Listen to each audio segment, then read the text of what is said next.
Boa tarde, senhoras e senhores. Muito obrigado pela honra da presença.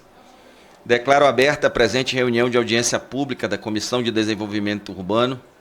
Esta reunião foi convocada nos termos do Requerimento 1 de 2026, de autoria do deputado Hildon Rocha, do MDB do Maranhão, que altera a lei de autoria, que tem o objetivo de debater sobre projeto de lei número 4757 de 2025, que altera a lei número 14.133 de 2021 e a lei 14.620 de 2023, para incluir penalidades pelo descumprimento de prazos contratuais de entrega de empreendimentos do programa Minha Casa Minha Vida, e dá outras providências. Informa a todos que essa audiência será transmitida na página da comissão na internet, pelo canal oficial da Câmara no YouTube.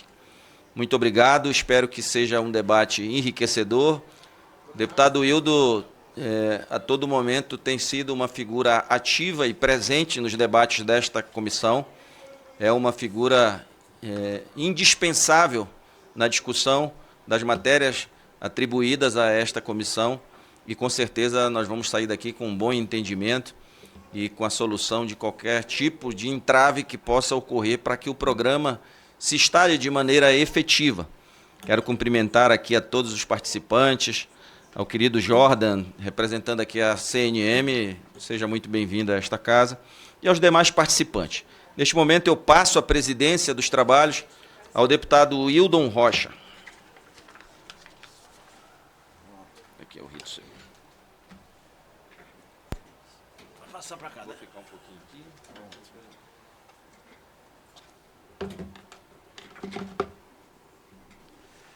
Boa tarde a todos os senhores e senhoras aqui presentes. Cumprimentar aqui o nosso presidente, Keniston Braga, faz um excelente trabalho aqui à frente desta comissão, além de ser um parlamentar que muito bem representa o povo paraense aqui no Congresso Nacional. Gostaria de agradecer a presença de todos e anunciar os convidados a compor esta audiência. O senhor Breno Veloso, que é coordenador-geral de Assuntos Estratégicos da Secretaria Nacional de Habitação. Ele já está por videoconferência conosco aqui. Também convidar o senhor Bruno Sindona, especialista da Frente Parlamentar da Habitação e Desenvolvimento Urbano Sustentável. Também convidar o senhor Marcelo Azevedo, gerente nacional de habitação da Caixa Econômica Federal, presente aqui conosco. Convidar também para estar junto conosco aqui, para compor esta audiência pública, a senhora Daniela Ferrari, do Sindicato das Empresas de Compra, Venda e Administração dos Imóveis, Secov São Paulo, por videoconferência, também já está conosco. E o senhor Clausens Duarte, vice-presidente de habitação da Câmara Brasileira da Indústria da Construção, CEBIC, por videoconferência também. Esclarecimentos. Esclareço que serão observados os seguintes procedimentos durante a audiência. Cada convidado disporá de 10 minutos para a sua exposição inicial, não sendo permitidos apartes. Durante o debate, o deputado inscrito disporá de 3 minutos para formular seus questionamentos. O interpelado disporá de igual tempo para a sua resposta, facultada, réplica e tréplica no mesmo prazo. Passaremos agora às exposições iniciais. Cada convidado disporá de 10 minutos em aparte. Com a palavra, inicialmente, o senhor Breno Veloso, coordenador-geral de Assuntos Estratégicos do Ministério das Cidades. Vossa Excelência Vossa Senhoria dispõe de 10 minutos. Boa tarde, cumprimento a todos os presentes e me apresentando aqui, sou o Breno Veloso, coordenador-geral, representando aqui a Secretaria Nacional de Habitação. Ao meu lado está aqui a Monique, também representando aqui o Departamento de Habitação Rural. A Secretaria faz parte do Ministério das Cidades e a nossa função aqui no Ministério é fazer a gestão do programa Minha Casa Minha Vida, cada um nas suas modalidades. E o nosso papel aqui hoje é expor um pouco aqui da forma de operacionalização do programa, das diversas linhas de atendimento, né, fazendo a correlação com a proposta legislativa que está em curso, em análise, e alertando aqui talvez para alguns pontos de atenção que sejam necessários. E começo aqui, né, sobre o, o PL em questão, né, o projeto de lei 4.757, né, então ele altera a Lei Geral de Licitações, a Lei 14.133 de 2021, e também propõe uma alteração na Lei 14.620, né, que dispõe sobre o programa Minha Casa Minha Vida. Então, o principal objetivo, então, do PL é incluir penalidades, né, pelo descumprimento de prazos contratuais de entrega dos empreendimentos do Minha Casa Minha Vida. Bom, primeiro a gente concorda aqui com o mérito da proposta, né, no sentido que ela vem para desestimular atrasos injustificados de obra, né, incrementar a eficiência e fortalecer a efetividade do programa. A proposta, então, nesse sentido, ela é meritória, né, eu acho que o programa, ele permanentemente, ele requer aprimoramentos e ajustes nos seus normativos, na sua legislação, e o nosso trabalho aqui é contribuir com as propostas em análise, né? A gente gostaria de destacar alguns desafios, né? Porque apesar de necessários esses aprimoramentos legais, existem alguns desafios no programa, no sentido de mitigar os atrasos e paralisações de obras, né? O primeiro desafio, eu acho que o mais importante dele é considerar especificidades das diversas linhas de atendimento, né? Então, ao mencionar na proposta legislativa, né, regras de maneira geral para o programa, né? Então, no primeiro momento ali, alterar a lei 14.133 de licitações, a lei Geral de Licitações, ela não circunscreve alguma linha específica de atendimento. O programa, e começando aqui um pouco falar sobre dar um exemplo aqui das diversas formas de atendimento, né? Então, tem o atendimento através de fundos de natureza privada, como o FAR, né? Tem o atendimento por meio de entidades, tem o atendimento rural, o Fundo Nacional de Habitação de Interesse Social, FINIS, que é para municípios abaixo de 50 mil habitantes, e temos também as linhas financiadas, né? Então, temos as operações de mercado, que tem também um regramento específico e próprio, muito distinto também das linhas operacionalizadas com o Orçamento Geral da União, e também o Promoradia, que é um formato de financiamento, de endividamento do ente público. Então, isso para dar um panorama geral, né, uma noção de quão diferentes são as formas de atendimento, né, e cada uma com regras próprias, né, existe a Lei Geral do Minha Casa Minha Vida, né, que é a Lei 14.620, porém, cada modalidade, cada linha de atendimento dessa tem suas portarias específicas, seus normativos, suas instruções normativas, e que requerem algum certo cuidado ao colocar ali também na lei geral, seja na lei geral de licitações, seja na lei também geral do Minha Casa Minha Vida, né? Regras sem fazer uma distinção, sem circunscrever ali a uma linha de atendimento específica. Então, um primeiro ponto que a gente quer alertar aqui na proposta é que talvez trazer aqui para o debate, né, qual a intenção propriamente dita aqui de atuação, seria para um programa de maneira geral ou é pensando num formato de atendimento específico através do Orçamento Geral da União? De maneira geral, eu acho que isso então é um dos desafios, né? Outro desafio também na aprovação de uma proposição legislativa como essa, né, seria definir objetivamente as situações sujeitas às penalidades, né? Então, a utilização de alguns termos um pouco subjetivos, né, como atrasos injustificados ou atores, de maneira geral, também cria uma certa insegurança jurídica. Então, isso é um desafio, a gente conseguir também trazer para a redação algo que seja, que não crie insegurança jurídica e que talvez traga um pouco mais de objetividade para o que se pretende atingir, né? A própria aplicabilidade, né, da proposta é um desafio também, uma vez que hoje todas essas linhas de atendimento que eu mencionei, que eu exemplifiquei aqui, nenhuma delas está sujeita ao procedimento licitatório sob gestão do governo federal, ou seja, ao falar que o ministério responsável pelo programa, né, deveria licitar as obras eventualmente paralisadas ou com contratos rescindidos, né? ela não traz essa aplicabilidade no sentido de que hoje a operacionalização do programa ele não funciona por meio de licitação realizada, coordenada, acompanhada ou retomada pelo governo federal através do Ministério das Cidades, né? E então esse é um dos desafios que a gente quer trazer também.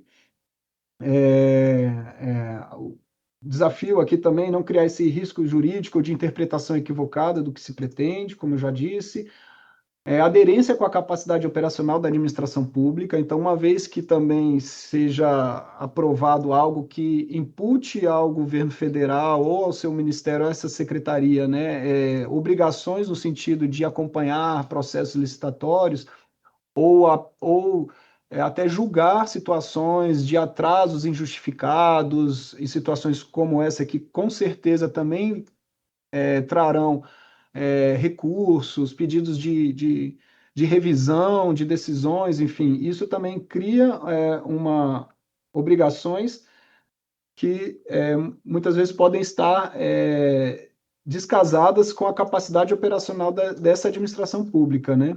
E o risco, né, não ampliar, assim, o outro desafio seria não ampliar a judicialização, a litigiosidade, né, e os custos administrativos associados. Então, fechando aqui um pouco assim a fala sobre alguns pontos do projeto, né, ficam esses pontos de atenção, né, que reforçando aqui, resumindo na minha fala, né, então cabe a essa atenção, né, que atualmente nenhuma linha de atendimento do Minha Casa Minha Vida é operacionalizada por meio de procedimento licitatório sob responsabilidade do governo federal.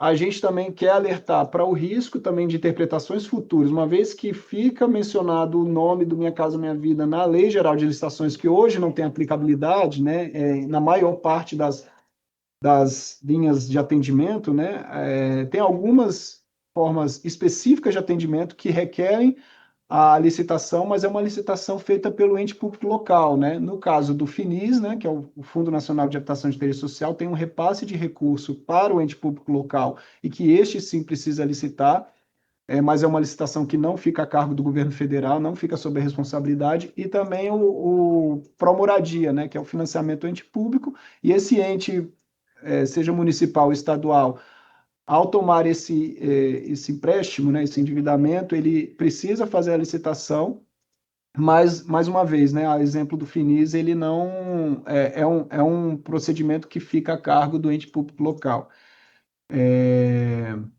Então, a gente a gente quer alertar para esse ponto de atenção de que mencionar na Lei Geral de Licitações o programa, expressamente o programa Minha Casa Minha Vida, ainda que hoje não tenha aplicabilidade, mas mais importante do que isso é o risco de futuramente ter uma interpretação equivocada de que tudo do Minha Casa Minha Vida precisa passar por processo licitatório ou se enquadrar numa situação de dispensa da licitação, que também pode gerar ali um descompasso com o que se espera da agilidade de contratações do programa, da amplitude que esse programa hoje ele traz, né, de atendimento em todo o Brasil, em todas as unidades da federação, com célere contratação, com entregas rápidas à população em situação de vulnerabilidade. E pegando o ponto mais específico aqui também da Lei 14.620, né, que é a lei do Minha Casa Minha Vida, as penalidades que são colocadas ali, sugeridas no PL, né, pode também criar um desestímulo à participação ampla das construtoras, uma vez que os termos também carregam certa subjetividade ao falar em atrasos injustificados. Hoje a gente sabe que os atrasos de obras eles podem fazer parte, né, de uma gama de situações justificáveis ou justificáveis para um lado e para outro, ator isso pode ser injustificado, então essa subjetividade trazida no PL pode, e isso a gente traz aqui como um ponto de atenção, trazer um desestímulo à participação ampla de construtoras ou entidades, né, no caso das linhas de atendimento por meio de entidades, né, e a restrição, né, ao aplicar também a penalidade, né, restrição inoportuna à participação dessas construtoras e entidades, né, no momento que a gente precisa tanto dessa participação ampla, né, em todo o território nacional, com competitividade, com agilidade. Hoje a gente trabalha sobre isso, trazendo até na perspectiva do FAR, né? A gente trabalha na apresentação de propostas de forma célere no sistema já consolidado da Caixa, uma análise de engenharia padronizada, né, em cima de cursos também muito bem definidos, né, na nossa portaria de especificações, que é a portaria 725, que traz, é uma portaria que traz 40 páginas de especificação, ou seja, a gente está falando de uma unidade habitacional bem definida, com cursos definidos e que a Caixa já tem ampla capacidade técnica operacional de analisar e contratar com agilidade. Bom, e são esses pontos aqui que eu, nessa primeira exposição, gostaria de registrar e fico à disposição aqui para eventuais dúvidas. Muito obrigado, Breno Veloso, pela sua participação, pelas suas colocações. Deu para compreender bem a sua preocupação, as suas preocupações. E vamos, já anotei aqui, para que a gente possa tentar resolver isso em um provável substitutivo. Agora passa a palavra ao senhor Clausens Duarte, vice-presidente de Habitação de Interesse Social da Câmara Brasileira da Indústria da Construção, CEBIC. Também. Boa tarde, senhor presidente Pedro Rocha, senhoras e senhores parlamentares. Cumprimento e parabenizo a iniciativa, deputado Hildo, por esse importante tema. O Brasil precisa, de fato, produzir mais moradias, né, para as famílias de baixa renda. E todos aqui concordamos em um ponto: obra parada não interessa a ninguém. Não interessa ao beneficiário que espera a sua casa, não interessa ao governo que já investiu recursos, não interessa às empresas que vivem de entregar obras, né? Portanto, o objetivo do projeto de lei é adequado. Porém, o desafio é garantir que o remédio não piore a doença. Ou seja, a gente sabe que a diferença entre o remédio e o veneno é o tamanho da dose. Hoje, no programa Minha Casa Minha Vida, especialmente no FAR, ou seja, o programa de produção subsidiada, a execução das obras envolve diversos agentes. Envolve o município, que é o responsável pelos licenciamentos, pela documentação, pelo cadastro das famílias beneficiárias, pelo trabalho técnico-social, pela responsabilização também pela infraestrutura não incidente, aquela infraestrutura externa. Envolve as concessionárias de água, esgoto, energia, né? Envolve os cartórios, né, de registro imobiliário, envolve toda essa questão da infraestrutura urbana, né, e, obviamente, as empresas construtoras, né? Os eventuais atrasos, eles podem acontecer por diversos motivos, não exclusivamente das construtoras, mas pode ser pelos diversos agentes citados ou até por uma conjunção de mais de um deles, né? Nem sempre a causa está na construtora. Pode ser um licenciamento ambiental, que demora meses, no caso de uma licença de operação, pode ser a emissão de um habite-se, de um habite-se. Pode ser que a infraestrutura externa, responsabilidade, repito, dos entes municipais, não tenha ficado pronto, e nesse caso, a construtora ela é prejudicada também, porque mesmo tendo concluído a obra que é de sua responsabilidade, está previsto no contrato da Caixa que 5% do projeto, do contrato, do valor do contrato, ele é retido dependendo justamente de toda essa conclusão. Então, ou seja, em ocorrendo uma situação como essas, e a gente já observou isso no passado, ou seja, das obras de responsabilidade da construtora têm sido integralmente concluídas, mas por uma eventual responsabilidade de uma infraestrutura não incidente externa de uma concessionária ou até do ente público municipal, a obra não ter sido entregue definitivamente e a construtora ainda fica sem receber esses 5% finais, né? Então, por isso, a nossa preocupação não é com a responsabilização, né? A responsabilização, sim, é importante, mas ela precisa ser justa e tecnicamente fundamentada, né? O texto atual prevê punições severas, né? Inclusive o impedimento da empresa contratar por até 8 anos, sem exigir uma apuração técnica prévia das causas do atraso. Isso pode gerar três consequências. Primeiro, a insegurança jurídica. Segundo, uma retração da participação das empresas no programa, e que diga-se de passagem, hoje está atraindo empresas de pequeno e médio porte em função de uma decisão acertada da redução dos tamanhos dos empreendimentos. Hoje, esses empreendimentos do FAR, deputado, como o senhor bem conhece, tem um tamanho médio de empreendimento de 150 a 200 unidades. Então, via de regra, elas normalmente não atraem grandes empresas como no passado, né?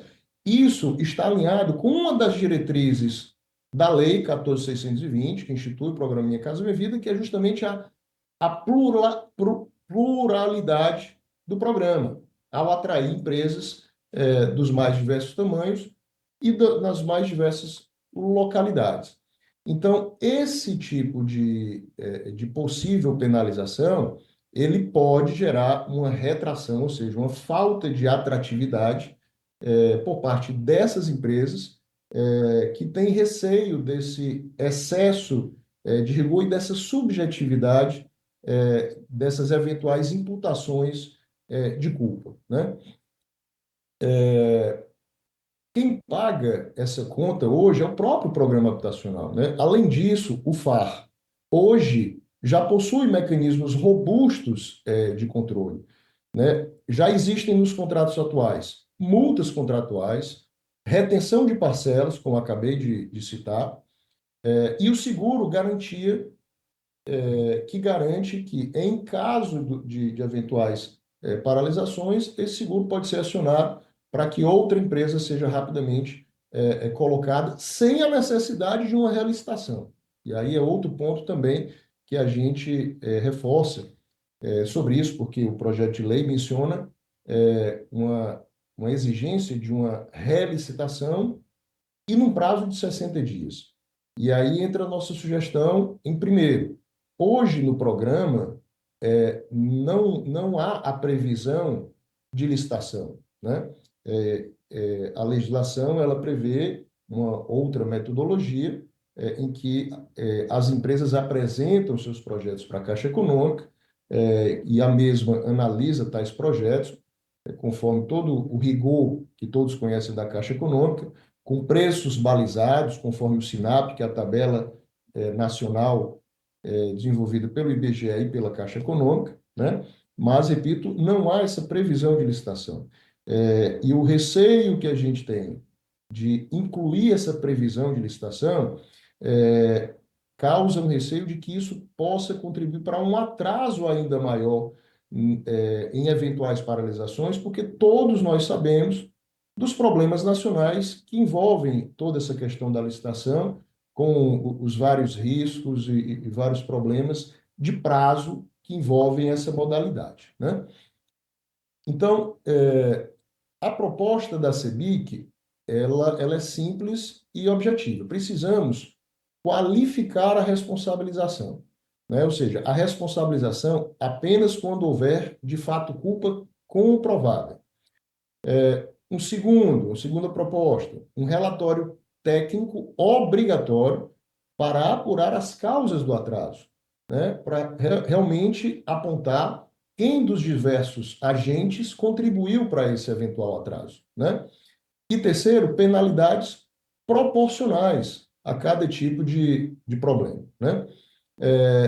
E um quarto, substituir a relicitação automática por um plano de retomada de obras, que é o que já existe previsto hoje e tem surtido efeito e tem funcionado, e o Ministério também tem atuado nesse ponto, né?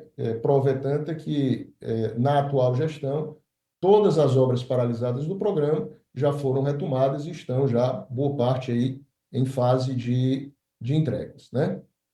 Então, concluindo e seguindo aqui para o final, o foco, a nosso ver, deve ser concluir o empreendimento e entregar moradias, deputado. Porque, ao final das contas, o sucesso da política habitacional se mede por uma coisa só, que é a chave entregue na mão da família. Então, nesse sentido, a gente conclui aqui nossa fala, reforçando, mais uma vez, e parabenizando a iniciativa do programa, porém, com a necessidade desses ajustes que acabamos de citar. Então, obrigado e cumprimento mais uma vez a todos. Muito obrigado ao senhor Cláudio Duarte, que é o vice-presidente da CEBIC. Muito boas suas colocações aqui também, anotei, e vamos levá-las em consideração aqui em nosso provável substitutivo. Agora eu quero convidar o Marcelo Azevedo, gerente nacional de habitação, pessoa jurídica da Caixa Econômica Federal, para fazer uso da palavra. Vossa Senhoria dispõe de até 10 minutos. Boa tarde, deputado. Boa tarde, senhoras e senhores presentes. Deputado, eu gostaria de começar parabenizando pela iniciativa do projeto. Não há dúvidas aqui quanto ao mérito da proposta que está sendo avaliada, que, em síntese, busca proteger o beneficiário final do programa Minha Casa Minha Vida, proteger especialmente as famílias de baixa renda, com a adoção de providências urgentes aqui para a conclusão dos empreendimentos e entrega dos mesmos aí às famílias que mais precisam. Também consta aqui do mérito a preservação do investimento público. Nós temos obra paralisada, ela necessariamente causa uma repercussão negativa ao orçamento, ela exige suplementações, exige um prazo maior, importa em atualização de custos. Então, a intenção aqui também está buscando aí preservar o orçamento do Estado como um todo. E, com isso, trazer uma credibilidade ainda maior para o programa Minha Casa Minha Vida, que já é um programa que gosta de credibilidade exemplar, muito bem avaliado pela população brasileira, mas ao buscar agilizar, né, o processo de retomada de obras e, eventualmente, as sanções aí aos que descumprirem os contratos aí no âmbito do programa, também está buscando preservar essa reputação positiva que o programa traz aqui até hoje. Então, deputado, gostaria de registrar aqui que não há dúvidas a respeito do mérito da proposta e que ela tem, sim, uma importância aqui, um debate realmente fundamental para a gente buscar esse aprimoramento aqui no programa. Deputado, eu gostaria de trazer, não vou ser repetitivo, o Breno aqui, o Clausen já trouxeram algumas considerações importantes aqui sobre as características aqui do projeto, mas ele basicamente busca aqui endurecer aqui as sanções, né, para as companhias que eventualmente descumprirem os contratos e provocarem aqui um atraso nas obras, e também agilizar o processo de retomada, com esse estabelecimento desse prazo de 60 dias para retomar aqui o procedimento licitatório. Aí aqui, deputado, o senhor Clausen já trouxe aqui na fala dele que no âmbito, especialmente aqui no FAR, que é o que tem mais volume aqui quando a gente fala de HIS, não se utiliza o procedimento licitatório, né? Utiliza-se o procedimento de chamamento para alguns casos específicos. Então, essa já é uma primeira sugestão para que seja eventualmente avaliada a redação aqui do projeto de lei, e começando por esse detalhe. Uma outra questão também, primeiro fechando, eu vou falar, deputado, aqui no começo rapidamente sobre esse contexto, e na sequência eu falo um pouquinho sobre desafios aqui que decorre aqui do projeto como ele está. Finalizando aqui o contexto, eu reforço também o que veio na fala do representante do Ministério. O texto traz um termo chamado atraso injustificado, que em si traz uma subjetividade elevada, que traz insegurança jurídica. Importante objetivar isso, tentar, de alguma maneira, seja na legislação infralegal, ser mais específico em relação a esse termo, para evitar judicializações decorrentes da aplicação das penalidades que vão eventualmente decorrer dessa classificação. Uma outra questão, e aí também já veio aqui na fala dos que me antecederam, é um eventual risco quanto à atratividade da atuação das construtoras no programa Minha Casa Minha Vida. Se houver uma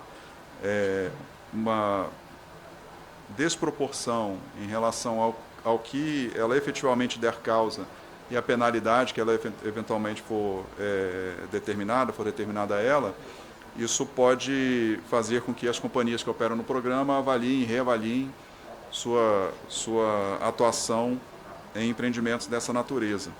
Então, isso também é um risco que precisa ser avaliado sobre o rigor aqui da norma a respeito desses assuntos, que eventualmente da penalidade aqui pela paralisação, que pode decorrer de várias causas aqui possíveis.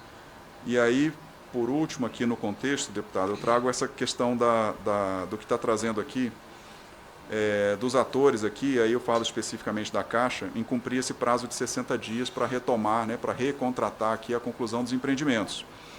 Esse prazo, deputado, de novo, não há dúvidas quanto ao mérito da urgência da retomada para preservar o patrimônio e buscar atender o interesse da sociedade como um todo, com o benefício que vai ser concedido com os imóveis. Mas em razão aqui das características mesmo da operação, nós consideramos que é um prazo curto. E aí eu passo a questões mais específicas, e aí vamos falar aqui um pouquinho sobre como que é feita essa retomada de obras aqui no âmbito do agente financeiro Caixa. Esse prazo, o que eventualmente causa a paralisação de obras, nós temos uma série de questões que exigem uma avaliação individual de cada etapa, de cada caso. Não é possível, senhoras e senhores, ter um padrão de causa e efeito para a paralisação de empreendimentos habitacionais. Pode ter a ver com orçamento, pode ter a ver com aspectos de engenharia, de projetos, de revisão de projetos, pode ter a ver com questões relacionadas a licenças ou autorizações, pode ter a ver com questões burocráticas mesmo, cartoriais eventualmente. Então, uma série de questões que podem causar esses atrasos, tenham eles relação com a própria construtora ou não. Então, como são vários fatores possíveis para serem considerados causa das paralisações, essa avaliação, sendo uma avaliação individual, não é possível ter um roteiro assim, padrão para ser aplicável a todos os casos. Então, essa avaliação única, ela costuma levar um prazo maior do que esse prazo de 60 dias, deputado. Então, eu vou trazer aqui alguns exemplos de situações que nós enfrentamos no processo de retomada de empreendimento. A depender do momento em que a obra foi paralisada, é muito comum que essas obras sejam irregularmente ocupadas. Então, mesmo que não estejam prontas, às vezes as famílias, no desespero de buscar uma moradia, acabam se apossando dos imóveis, mesmo que ainda inconcluídos, não concluídos. E isso, aqui só a gente já tem um dificultador relacionado ao prazo, deputado, que aí quem é o responsável pela obra precisa negociar com as famílias ou eventualmente ajuizar uma ação de reintegração de posse, e está aqui uma questão que o prazo, enfim, que não é possível estimar um prazo de pronto.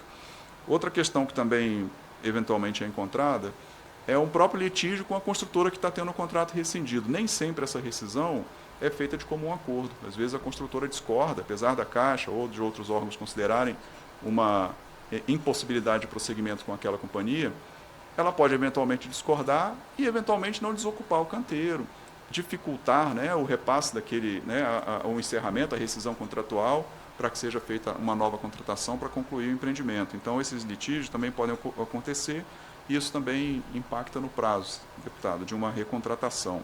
Uma outra, assim, impacta no prazo porque, uma vez sem acesso ao canteiro, não é possível refazer os orçamentos necessários ali, uma avaliação em loco da situação física da obra para reavaliar custos aí necessários para a conclusão do empreendimento.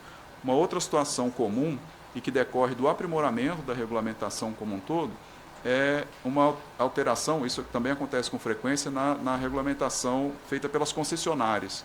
Então é comum que o empreendimento comece com uma regra, atendendo uma especificação, uma exigência, e com o alongar da obra, uma concessionária de água, de energia, aprimora a sua regulamentação para dar mais qualidade, mais confiança para o serviço que está sendo prestado, e o projeto precisa ser refeito, precisa ser reavaliado. Então, isso também leva um tempo na avaliação da Caixa e, eventualmente, no novo, para a construção da proposta daquela construtora que vai assumir a obra. Então, essa é uma questão. Uma outra questão, aí falando também dos empreendimentos do FAR, eles possuem um seguro de término de obra, é um seguro obrigatório, eles são contratados para todas as obras. E o processo de regulação do sinistro, que é de caracterizar a obra paralisada para acionamento do seguro e para, eventualmente, a contratação pela própria seguradora para a conclusão do empreendimento, também nós consideramos que um prazo de 60 dias é um prazo curto. Tá? Então, aqui eu trouxe alguns exemplos, deputado. Há várias outras questões técnicas, específicas, que acho que não é o caso, mas aí eu fecho aqui minha fala com o seguinte encaminhamento.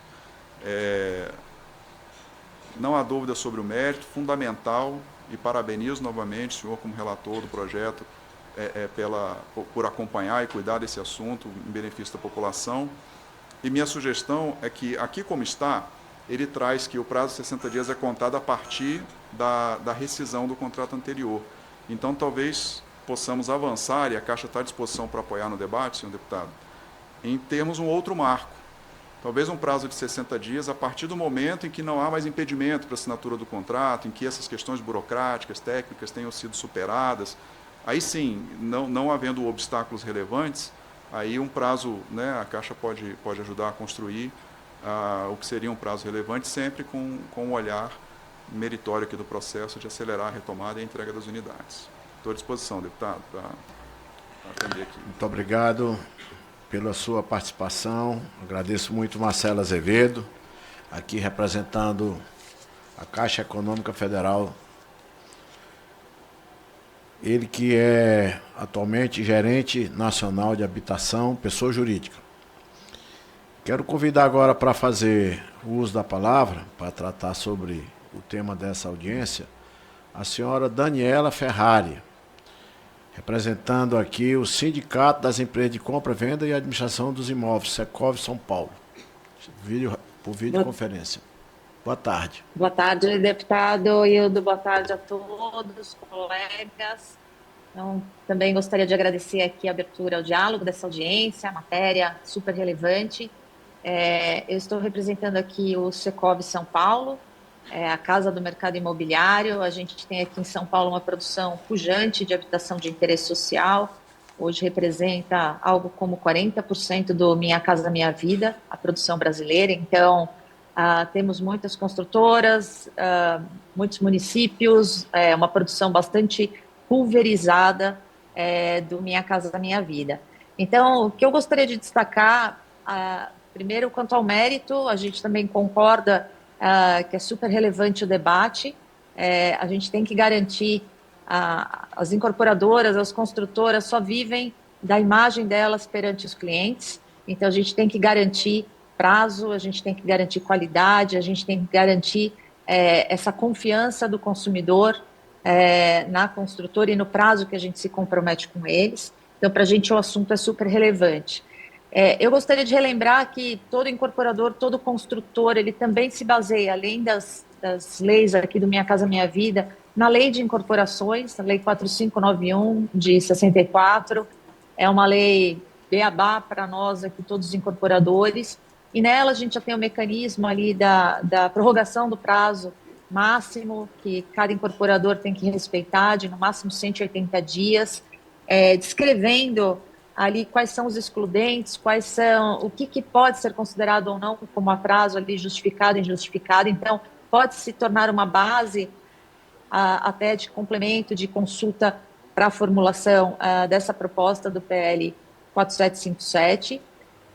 E além do que os meus colegas colocaram, como plano de retomada, quanto a questão de abrir mais o que é esse atraso injustificado, eu queria colocar aqui a oportunidade também de se avaliar uma matriz de riscos, né, com responsabilização clara, objetiva, além dos excludentes, né, como a questão de pagamentos, atraso em eventual pagamento, os entraves ambientais ou fundiários, alterações de escopo, às vezes pelo que é de responsabilidade dos demais entes participantes, né, como às vezes poder público, concessionárias.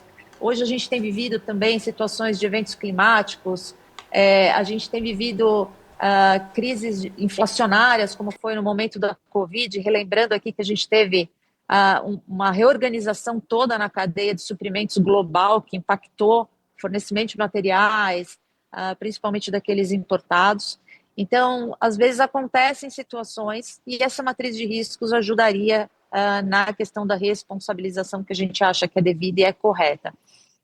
E como segundo ponto, a questão de modulação de sanções, né, com proporcionalidade, escalonamento, conforme a gravidade, conforme reincidência, né?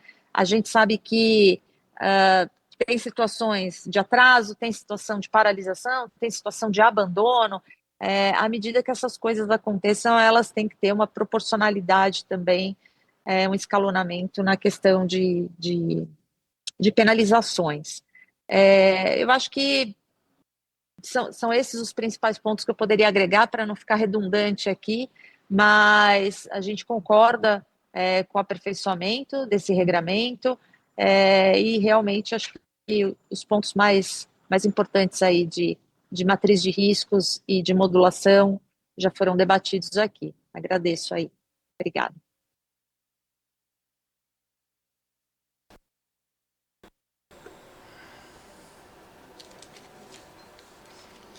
Agradeço a participação da Daniela Ferrari, representando o Secov São Paulo, que é o Sindicato das Empresas de Compra, Venda e Administração de Imóveis.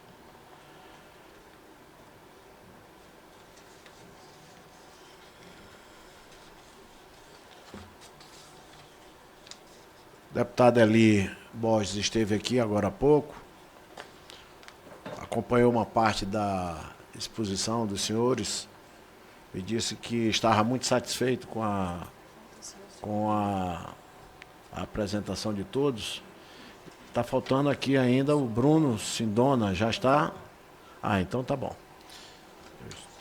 Eu vou convidar agora o Bruno Sindona, representando aqui a Frente Parlamentar de Habitação e Desenvolvimento Sustentável, para fazer uso da palavra. Vossa Senhoria dispõe de até 10 minutos.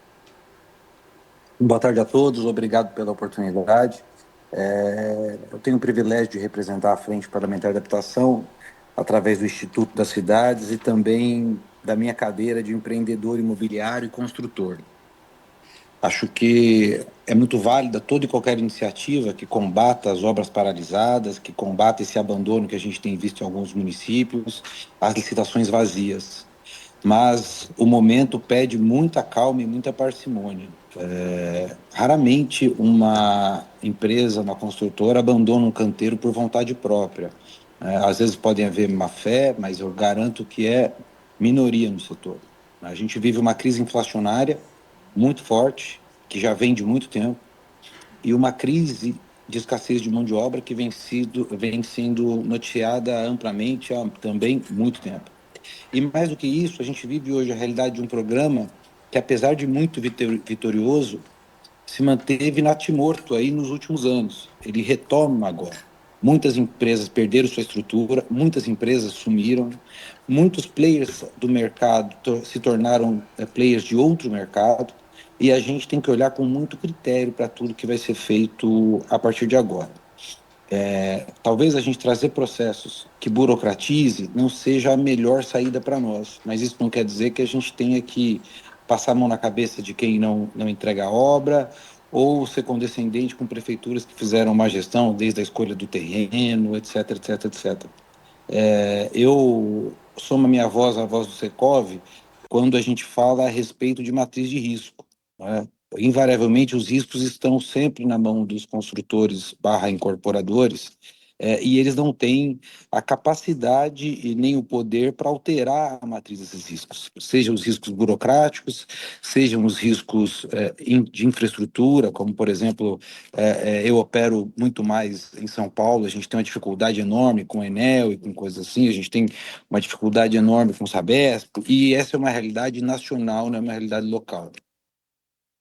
Se a gente for se debruçar por esse tema, a gente vai ter que partir do ponto de vista de encontrar os responsáveis. Esse é o início da jornada. A gente tem vários players que são responsáveis dentro desse processo, que se omitem na hora da paralisação da obra, e acabam sobrecarregando a imagem do incorporador. A gente vive realmente de imagem, e a gente não consegue resgatar uma construtora que se acabou por obras paralisadas. E essa construtora, ela se faz necessária no mercado, ela precisa existir. Então, muitos desses empreendimentos carecem de ajuda, e ajuda que desburocratiza esses processos. Muitos têm sido judicializados, por exemplo, para que as concessionárias cumpram o papel delas, para que as prefeituras cumpram o papel delas, né? E a gente deve olhar para esses empreendimentos parados e para essas obras em dificuldade, porque hoje tem obras que não estão paralisadas ainda, mas já apresentam dificuldades. A gente precisa olhar para essas obras antes que esse processo de paralisação aconteça e não pensar apenas em punição na obra paralisada, mas que a gente consiga atuar e talvez a criação de um comitê junto à Caixa Econômica que exerce um excelente trabalho, né, é exemplar no trato dos empreendimentos. Se não fosse a Caixa Econômica, o Minha Casa Minha Vida não existiria, né, e essas 2 milhões de unidades que vêm sendo desenvolvidas ao longo desse novo Minha Casa Minha Vida não estariam sendo desenvolvidas. Então a gente tem já tecnologia para fazer. O que a gente precisa, eu gosto de brincar sempre usar essa figura de linguagem, é desmontar esse balcão que existe entre os operadores do Minha Casa Minha Vida e construir uma canoa. Todo mundo tem que entrar dentro dessa canoa. Está todo mundo no mesmo barco. A prefeitura, o governo federal, a Caixa Econômica, o fundo de garantia quando ele financia.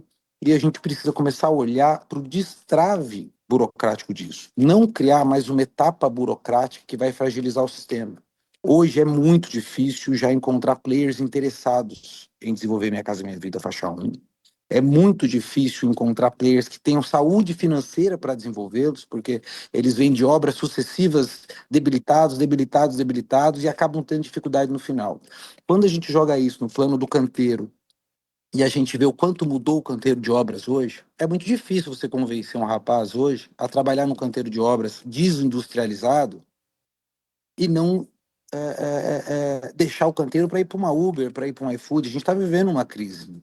A gente tem que olhar para isso de maneira ampla. Eu acho que é perfeita essa janela. A gente pode usar esse momento aqui para a gente olhar de maneira mais ampla. A gente precisa olhar para a construção civil. A gente perdeu o bonde da industrialização da construção civil, porque a gente olhou para o canteiro e a gente não olhou para a indústria de base. A gente sabe que a indústria de base sofreu no Brasil. A gente tem pouquíssimas indústrias de insumo para a construção civil, no que diz de ferramentaria, equipamentos, etc. E a gente tem um problema muito profundo para o desenvolvimento dessas obras. A maioria das obras do Brasil hoje enfrenta dificuldades.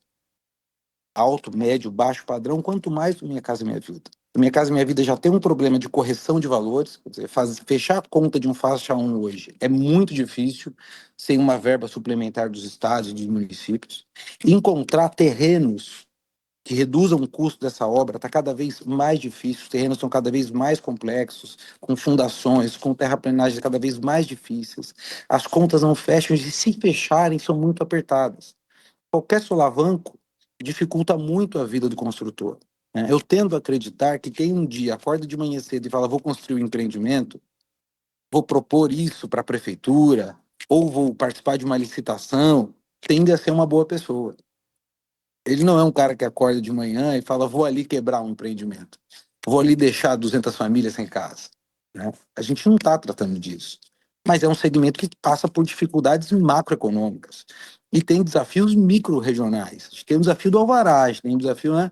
A gente não sabe exatamente quanto tempo a gente demora para aprovar um projeto na Caixa. Quando a gente aprova, o custo do empreendimento já foi embora. Eu tenho casos de projetos sendo aprovados há um ano e meio. E tudo bem, a gente entende quais são os critérios, a Caixa tem sido cada vez mais criteriosa para que proteja a obra, isso é válido, mas no final do dia, todo o tempo custa dinheiro. Em país com crise de inflação, piorou. Então, o desafio nosso, e é o desafio mais complexo, é como a gente consegue resgatar esse segmento. Abandonando só o problema do canteiro, partindo para um outro canteiro, é como a gente consegue entregar mais valor para o cidadão. Porque é tão difícil entregar uma obra que quando a obra é entregue ou quando ela é orçada, ela não reflete mais as necessidades desse futuro morador.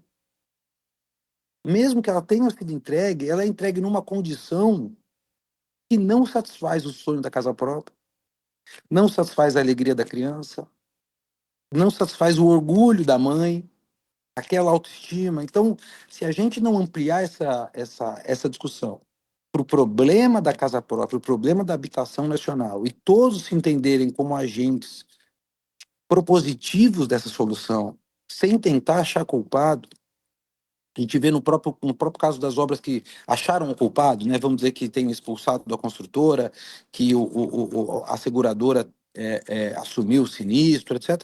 Demora 2, 3 anos para o sinistro acontecer. E quando acontece, é pago, a obra anda, já em condições, a obra deteriora, já em condições terríveis. E aí, quando essa obra é entregue, ela é entregue também em condições terríveis. O nosso problema é estrutural. O nosso problema não é de licitar novamente ou de encontrar outro player, porque esse outro player também vai vir debilitado e também pode contar problemas. A gente tem casos que a consultora foi trocada 2, 3 vezes e o empreendimento não se terminou. Quer dizer, então, com o perdão da franqueza, o buraco às vezes talvez seja mais embaixo, né? E eu estou à disposição, coloco o Instituto das Cidades também à disposição, com o nosso corpo técnico para pensar profundamente sobre isso. Como player do setor, como agente desse segmento, também estou à disposição para colocar as mazelas que a gente sofre e as soluções que a gente traz também à disposição.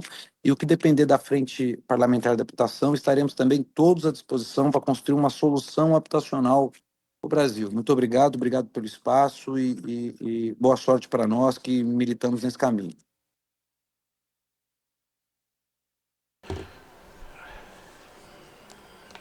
Agradeço a participação do Bruno Sindona, aqui representando a Frente Parlamentar de Habitação e Desenvolvimento Sustentável.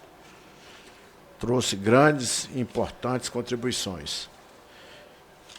O que nós pudemos perceber ao fim dessas colocações feitas pelos senhores e pelas senhoras aqui presentes e que participaram dessa audiência pública é de que a proposta legislativa do deputado Yuri, ela é importante, é meritória, mas ela guarda uma proporção muito grande de punição e, ao mesmo tempo, que o tempo de retomada é muito pequeno. Nós sabemos da complexidade do programa Minha Casa Minha Vida. A preocupação do representante aqui do Ministério das Cidades com relação à questão de levar, que é o Breno Veloso, de levar para a Lei 14.133, o programa Minha Casa Minha Vida, eu entendo que ele tem um pouco de razão, porque o objetivo do programa Minha Casa Minha Vida é entregar a casa de forma mais rápida, mais célere. Mesmo com toda a facilidade, a gente vê as demoras que ocorrem para se construir essas unidades habitacionais. Se colocarmos dentro da lei de contratos e licitações, a 14.133, sem dúvida nenhuma vai demorar mais ainda. Isso não resta dúvida, porque eu tenho acompanhado algumas contratações de entes municipais, estaduais, até mesmo do governo federal, que demora muito tempo, porque algumas licitações vão para a justiça, que é demanda judicial, e demora muito para ser resolvido. Então, além do que são várias modalidades, como é que você vai licitar o programa de habitação financiado com recursos do FGTS, que já tem uma prática que caminha bem, mesmo no governo que antecedeu a esse governo do presidente Lula, mesmo ele sendo praticamente contra o programa habitacional, porque eu pude perceber isso, porque eu fui o presidente da Frente Parlamentar em apoio à habitação popular, e vi a dificuldade do ex-ministro da Economia, o Paulo Guedes, com relação à questão habitacional. Eu via que ele tinha uma resistência muito grande. Inclusive, nós tivemos dificuldade, foi uma das causas das paralisações de muitas das obras que aí estão paralisadas, por falta de recurso no Orçamento Geral da União destinada ao FAR. E PNHR, da mesma forma, o Programa Nacional de Habitação Rural, ficou paralisado e as obras que ficaram no meio do caminho não tinha recurso para continuar do PNHR, porque o processo inflacionário impossibilitou a conclusão dessas casas lá na zona rural de vários municípios. E ficou numa dificuldade muito grande.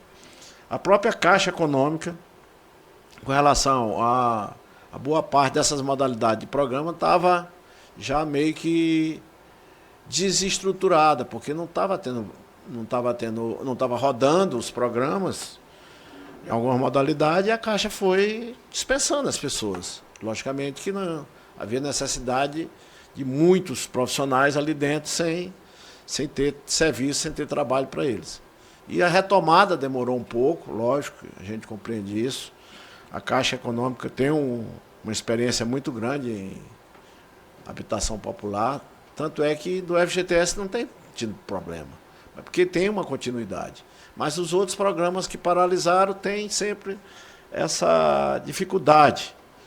Então, eu entendo que as obras paradas foram mais em função justamente desse período em que houve a falta de recursos federais para a construção e a conclusão de casas e apartamentos destinados às pessoas mais vulneráveis, do faixa 1, principalmente do faixa 1.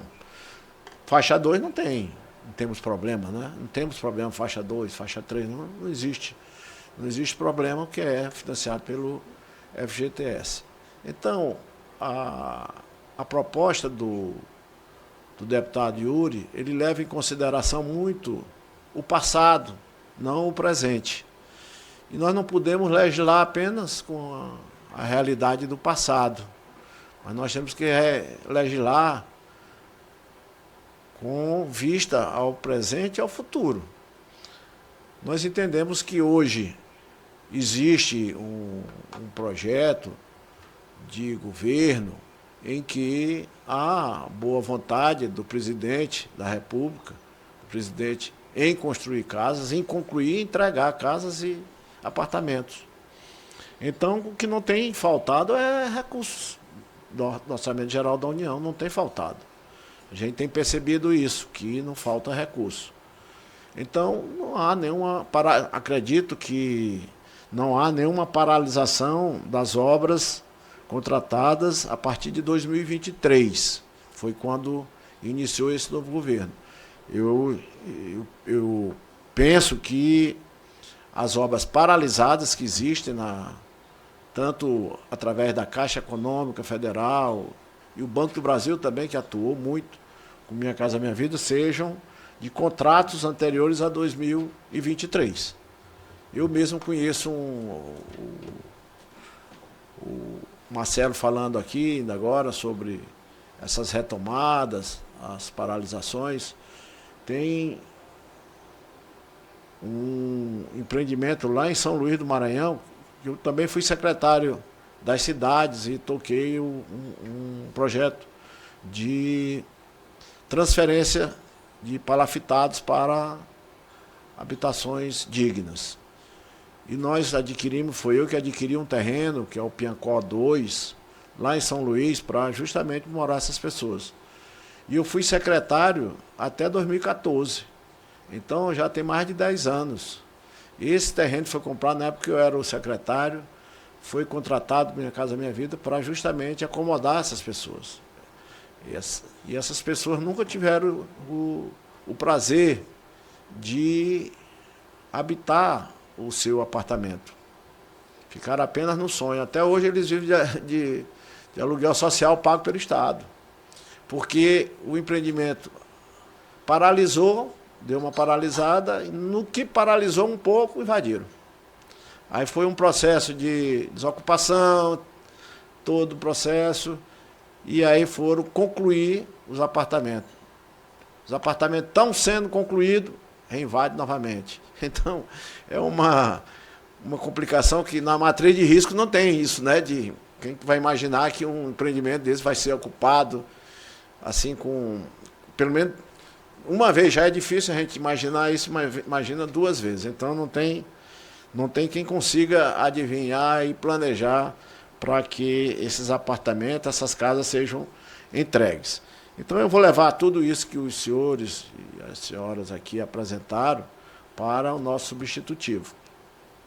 Peço que depois cada um que tenha contribuição a ser dada para que nós possamos elaborar melhor esse substitutivo, pode apresentar lá no meu gabinete para que a gente possa prosseguir aqui com esse projeto do deputado Yuri do Paredão. E antes de encerrar, eu queria saber se algum dos senhores, das senhoras que participaram desta audiência pública ainda querem fazer algum tipo de colocação. Que se quiserem ainda fazer algum tipo de colocação, nós vamos abrir a palavra para poder falar por até 3 minutos. Estou vendo que todos estão concordando com o encerramento desta audiência pública e vamos trabalhar no sentido de produzir esse substitutivo. Logicamente que nós temos que ter, a punição já existe, como foi colocado aqui, já existe algum tipo de punição, como é a questão das multas, do seguro de transferência de repasse, de recurso, mas nós temos que ver também o lado do beneficiário, porque realmente isso deixou marcas profundas na população com relação a essa questão da habitação. Muita gente acha assim, esse programa eu vou me inscrever, vou ser sorteado e vai demorar muito para me receber essa casa ou esse apartamento. Mas, de qualquer maneira, mesmo com os olhos no presente e voltado para o futuro, nós temos que ter, na nossa legislação, aperfeiçoando o programa Minha Casa Minha Vida, algo que puna as empresas que venham a dar motivo para a paralisação das obras. Eu sei que a maior parte da paralisação não foi culpa das empresas, mas também tem culpa de empresas. Eu trago aqui o caso lá do Mato Grosso. Mato Grosso não, vou trazer aqui um caso que eu conheço lá no Maranhão, lá de Imperatriz, que é o Canto da Serra. O Canto da Serra, as empresas foram 4 empreendedores que resolveram lá apresentar para a Caixa um empreendimento para construir 3.000 casas. Selecionaram errado o terreno pantanoso, que quando chove alaga, e isso, para viabilizar a construção dessas habitações, havia necessidade de um aterro muito grande. E esse aterro não foi feito da forma como deveria ter sido feito. Então, primeiro, as empresas compraram o terreno errado, que poderiam ter feito o terreno vizinho que não alaga, está lá. E o terreno vizinho, onde foi feito, está lá. Tem umas vacas, outro dia eu passei, tinha umas vacas lá pastando no terreno grande, que dava para fazer 2 vezes a mesma quantidade de casas. E é um terreno alto, é um terreno que não alaga. Segundo, não fizeram o aterro da forma como deveria ter sido feito o aterro. E aí foi aquela coisa de a empresa encerrou o contrato, saiu, veio outra empresa, aí o Ministério com a Caixa contrataram outra empresa, essa outra empresa também não deu conta, e aí veio a terceira empresa, um consórcio de 2 empresas, que veio a concluir esse empreendimento Canto da Serra. E o pós-ocupação está lá cheio de problema, justamente por causa dos alagamentos. Então, mesmo tendo sido feito um canal principal de drenagem da água, ou seja, o grande volume de água está sendo drenado, mas a água da chuva que desce lá, que não é carregado pelo grande canal, não foi feito os microcanais de drenagem nas ruas e está alagando algumas casas, e a pavimentação que foi feita não foi a pavimentação adequada para um terreno mole, porque ali continua o terreno mole porque justamente o aterro não foi o aterro adequado. Aí se fez um canal de drenagem pensando, fez o canal de drenagem, está resolvido, mas não resolveu. O terreno virou um terreno mole, com base ruim, que não é a base para uma pavimentação sem ser uma base perfeita, correta, não dá certo. E acabou criando muito problema e está lá. O Ministério, a Caixa Econômica, com esse problema, mas está sendo solucionado. O governo do Estado está ajudando, a Prefeitura, mas é algo que não deveria acontecer. Mas também, eu quero dizer aqui que a Caixa, que não é só a Caixa que erra, que não é só o Ministério da cidade que erra. A empresa também erra, mas nem todas as vezes é as empresas que erram. Então, nós não podemos punir uma empresa quando ela não é causadora da paralisação e nem pela demora da construção, porque às vezes há uma dificuldade, que eu tenho acompanhado, de medições da Caixa também. Algumas pessoas reclamando, a Caixa demorou a medir. Aí eu vejo, converso com as pessoas na localidade, não, porque nós estamos com poucos profissionais aqui, diminuir, um foi para tal lugar e tal, tem pouco, e demora mesmo. E aí, às vezes, isso, com esse processo inflacionário, às vezes atrapalha as empresas também. Então, tudo isso a gente tem que levar em conta, se a gente puder trazer todos esses problemas para ter solução na legislação, é bom. Porque, pelo que eu vejo, as normativas infralegais não estão dando conta. Porque isso poderia, com coisas corriqueiras, assim, mais simples de ser feito, não precisava o parlamento tomar uma decisão para fazer uma lei para tratar desse assunto. Então, eu entendo que isso aí poderia ser resolvido por portaria. Mas já que não está sendo resolvido por portaria, vai acabar tendo que fazer através da lei. Vamos aproveitar aqui essa oportunidade para que a gente possa tratar também desse assunto que é pertinente ao tema aqui apresentado pelo deputado Yuri do Paredão, deputado que muito bem representa o povo cearense aqui. O Breno Veloso, que está representando aqui o Ministério da Cidade, a Secretaria Nacional de Habitação, quer fazer uso da palavra. Pois não, Breno. Deputado Rocha, eu queria aproveitar aqui, então, a oportunidade para contribuir aqui com o debate. Eu tinha separado alguns números até para a gente tomar essa dimensão aqui da proporção, reforçando mais uma vez do mérito da proposta, da necessidade de aprimoramento do programa, mas trazer aqui uma contribuição, né, que a gente separa aqui em dois grandes ciclos, né, do programa Minha Casa Minha Vida. Esse que começou desde 2009, né, através da Lei 11.977, até 2018, 19, quando foram as últimas contratações com o Orçamento Geral da União, né, teve uma contratação de cerca de 1,8 milhão de unidades habitacionais na linha subsidiada, ou seja, com recursos do Orçamento Geral da União. Desse total, né, então hoje, que é esse que a gente chama assim desse legado, né, do antigo Minha Casa Minha Vida, ainda sobre a Lei 11.977, né, existem vigentes 110 mil unidades. Isso representa 6% desse total de contratações, com todo o Orçamento Geral da União nesse período aí de aproximadamente 10 anos, né? E dentro dessa carteira, hoje vigente, desses 6% dessas 110 mil unidades, a gente tem registrado que 25 mil estão paralisadas, né? Que corresponde a 1,4% do total contratado.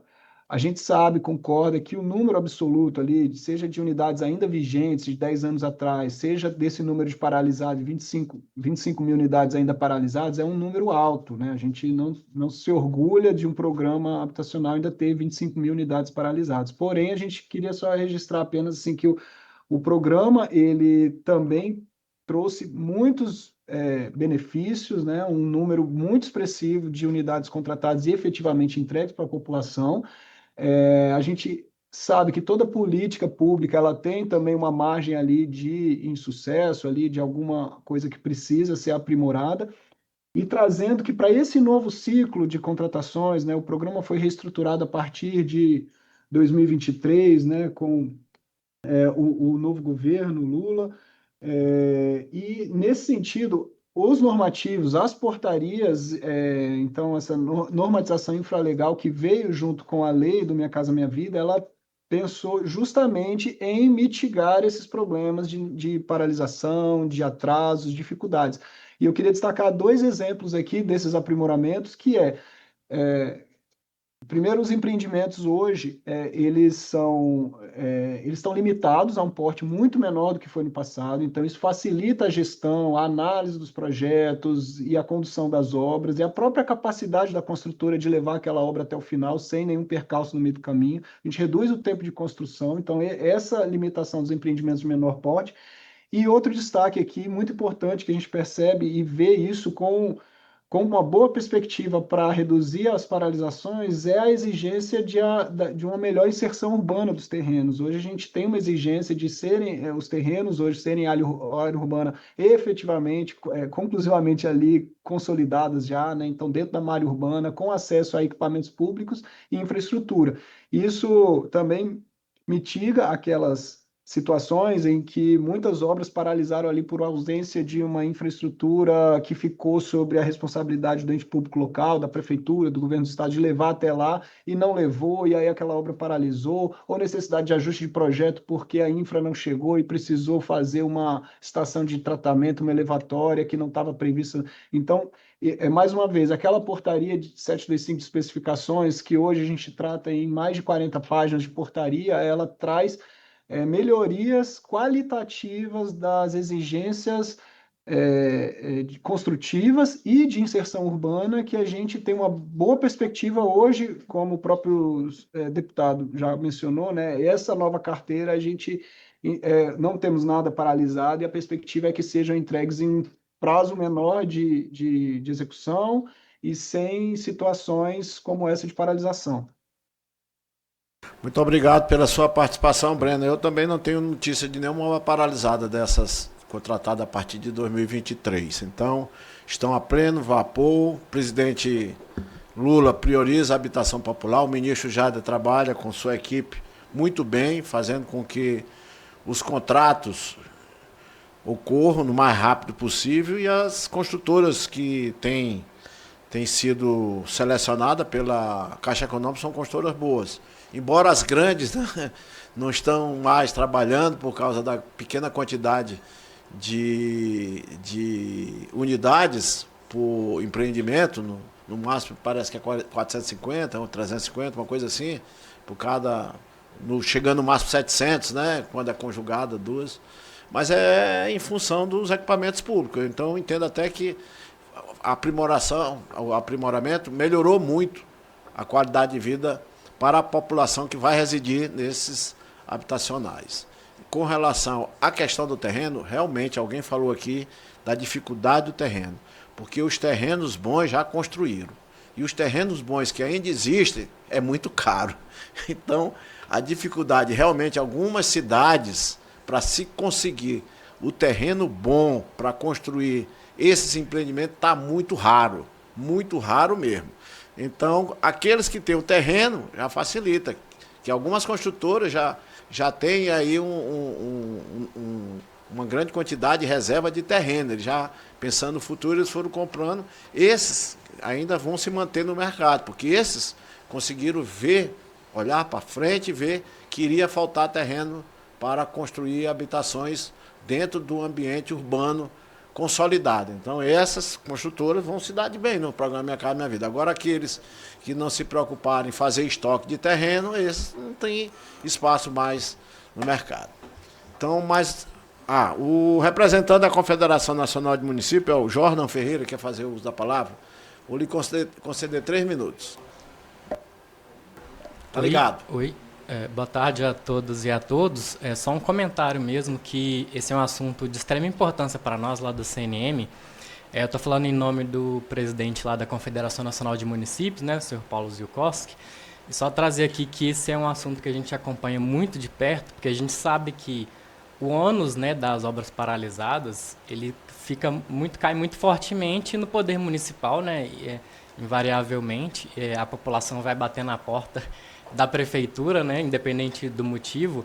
E só aproveitar aqui para agradecer, né, o espaço, e aproveitar também a presença do Breno e do Marcelo, da Caixa e do Ministério das Cidades, só com relação aos dados, assim, porque a gente tem um pouco de dificuldade de fazer essa extração dentro das obras não concluídas. o que são as paralisadas, né? Como o Breno bem colocou aí, essa atualização das 25 mil paralisadas, se a gente consegue, se esse é um dado que está publicizado ou não, e eu estou aberto também para o contato, tanto com o Ministério das Cidades quanto para a Caixa, né? E a Comissão de Desenvolvimento Urbano nesse assunto como um todo aqui, que a gente vem acompanhando isso, né? Então, colocar também a gente à disposição para esse diálogo com todo mundo aí, com a Caixa, o Ministério das Cidades e também a comissão.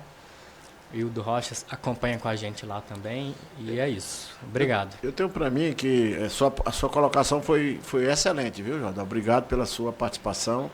Mas eu tenho para mim que o Ministério tem um painel, se eu não me engano, que apresenta as obras inacabadas, até porque se for uma determinação do Tribunal de Contas da União. Me lembro que essa determinação do Tribunal de Contas da União não é muito antiga, não. Ela deve ser de 2022, 2021, que os ministérios, porque o Tribunal de Contas da União tem muita preocupação com relação às obras inacabadas. Então eu tenho para mim que o próprio Ministério das Cidades deve ter algum painel que reflita essas obras paralisadas, porque eu entendi a sua preocupação, a sua curiosidade é saber onde estão paralisadas essas obras, quais são os municípios. É isso, Breno? Vocês têm no painel essas informações, né? Esse número aqui eu peguei para trazer aqui para a audiência, né? Não retirei direto do painel. A gente tem um painel, ele estava em processo de atualização. Eu não sei se ele está com esse número já atualizado, posso verificar, mas eu coloco já a Secretaria Nacional de Habitação à disposição, querendo, se não estiver atualizado com esses dados, posso fazer o requerimento aqui para o gabinete da Secretaria Nacional de Habitação ou por meio também dos canais de ouvidoria, de acesso à informação, também aqui do Ministério, que tem prazo de resposta, enfim. Mas a ideia é dar transparência total e atualizada no painel, que, salvo engano, está em curso ali a atualização desses números. Pode até ser que já esteja atualizado, mas como eu não retirei esse número hoje para trazer aqui para a audiência, eu não tenho como confirmar se é esse mesmo dado que já consta lá. Muito bem, porque isso é uma evolução, isso vai diminuindo à medida do tempo, porque quando iniciou esse novo governo, havia muitas habitações inacabadas, era uma grande quantidade, que eu me lembro disso. Já são só 110 mil do todo e 25 mil paralisados, ou seja, de 110 mil que ainda são das antigas, algumas devem estar em obras por concluir, e 20, como é o caso lá do Mato Grosso, em São Luís, que só lá são 3 mil, já estão as casas prontas, só faltam os equipamentos sociais. Então, isso aí, a tendência, talvez dessas 25 mil casas, tem algumas até ocupadas já, algumas já que tem até dificuldade de concluir, né? Mas, bem, eles devem ter essa informação, agradeço muito. Alguém quer mais fazer alguma colocação? Então, antes de encerrar, agradeço a presença e a participação de todos que aqui estiveram. Agradecer aqui, quero nominar aqui a todos para deixar isso aqui registrado nos anais aqui da Câmara. Agradeço muito a participação do Breno Veloso, que é o coordenador geral de assuntos estratégicos do Ministério das Cidades, da Secretaria Nacional de Habitação. Um grande abraço aí ao nosso secretário Augusto Rabelo, um homem muito competente e prestativo. Também agradecer aqui o Bruno Sindona, que é especialista e aqui representou a Frente Parlamentar de Habitação e Desenvolvimento Sustentável. Também agradecer a presença aqui, inclusive, pessoalmente, com uma equipe bastante grande da Caixa Econômica Federal, aqui conosco, sempre nos auxiliando, tratando do que diz respeito à habitação, saneamento, e a Caixa é expert no assunto. O Marcelo Azevedo é o gerente nacional de habitação e pessoa jurídica. Também quero agradecer a participação da Daniela Ferrari, que é do Secov São Paulo. Vi ela correndo agora ali. Ela estava com a câmera dela, mas correndo num corredor. E também agradecer o seu Clausen Duarte, também vice-presidente da CEBIC. Muito obrigado pela participação e a contribuição dos senhores e da Daniela Ferrari. Muito obrigado pela participação de vocês. E antes de encerrar, agradeço a presença de todos e convoco para a reunião de comparecimento do ministro das Cidades, que vai ser realizada amanhã, dia 18 de março, às 10 horas. Está encerrada a presente reunião de audiência pública.